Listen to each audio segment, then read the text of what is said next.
ناظرین کرام، عربی زبان کا ایک بڑا مشہور مقولہ ہے، الانسان مرکب من الخطاء، انسان خطا کا پتلا ہے۔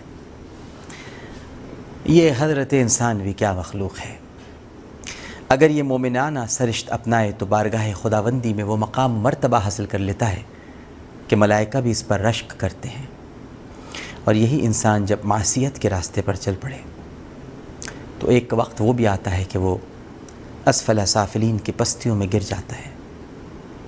ابو البشر آدم علیہ السلام سے لے کر سید البشر حضرت محمد مصطفیٰ صلی اللہ علیہ وآلہ وسلم تک اگر انبیاء کرام علیہم السلام کی حیات اقدس کا مطالعہ کریں تو جہاں انسان اپنے کردار کی بلندیوں پر نظر آتا ہے تو وہیں ہمیں فرعون، نمرود، حامان، سامری، شداد، قارون، ابو جہل اور ابو لہب جیسے ان گنت گھناؤنے کردار بھی نظر آتے ہیں۔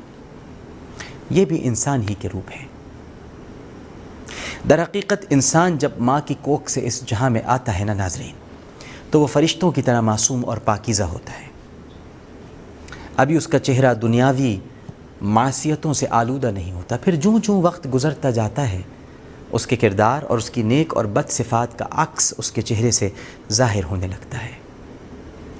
اگر کردار نیک ہے تو چہرے پر بھی وہی معصومیت جھلکے گی، اور اگر کردار برا ہے تو انسان کی باڈی لینگویج سے ہی اس کی بدفطرتی کا اندازہ ہو جاتا ہے۔ یہ انسان کے دو روپ ہیں، تصویر کے دو رخ ہیں۔ میں اس حوالے سے ایک سچا واقعہ آپ کے سامنے پیش کرتا ہوں۔ واقعہ کچھ اس طرح سے ہے ناظرین کہ چند صدیوں پہلے صقلیہ کے ایک کلیسا نے کسی مصور کو ایک پاکیزہ ترین اور ایک مکروہ ترین تصویر بنانے کو کہا۔ اس نے بہترین تصویر کے لیے حضرت عیسیٰ علیہ السلام کے بچپن کی تصویر اور بدترین کے لیے ان کے منحرف حواری یہودا اسکریوتی کا انتخاب کیا۔ یہ دو صورتیں ایسی تھیں جن کا کوئی مناسب نمونہ مصور کی سمجھ میں نہیں آ رہا تھا، اس لیے وہ اس تلاش میں تھا کہ کہیں ایسے چہرے دکھائی دیں جن کی تصویر ان دو شخصیات پر فٹ بیٹھ سکے۔ ایک دن وہ شہر میں ایک سڑک سے گزر رہا تھا کہ اس کی نظر ایک 12 سالہ لڑکے پر پڑی جو اپنے ساتھیوں کے ساتھ گلی میں کھیل رہا تھا۔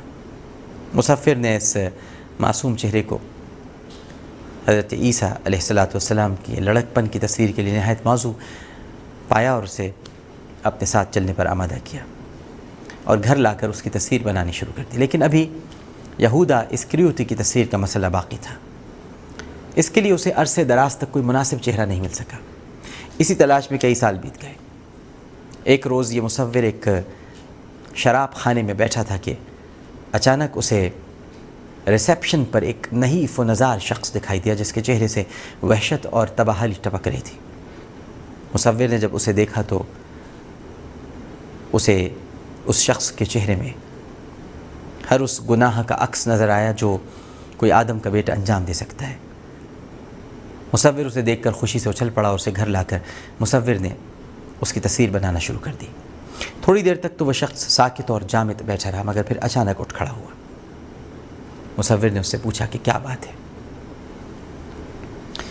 اس شخص نے کہا کہ ایک آہ بھری اور پھر کہا کہ ذرا غور سے مجھے دیکھو، تم مجھے نہیں پہچانتے۔ آج یہودا کا خاکہ بنانے کے لیے تم نے میرا انتخاب کیا ہے، اور چند سال پہلے یسوع مسیح کے بچپن کی تصویر بنانے کے لیے بھی تم نے میرا ہی چہرہ منتخب کیا تھا۔ یہاں دو باتیں پتہ چلتی ہیں۔ ایک تو یہ کہ انسان کے بارے میں کوئی پریڈکشن نہیں کی جا سکتی، اور دوسری یہ کہ کبھی بھی کسی کو بھی مسیح علیہ السلام کی تصویر بنانا نہیں چاہیے۔ آپ سے ہمیشہ غلطی ہوگی۔ اللہ نے جن چہروں کو چھپا رکھا ہے انہیں بنانے کی کوشش نہ کیجیے، آپ برباد ہو جائیں گے اور آپ کی کیلکولیشن غلط ہو جائے گی۔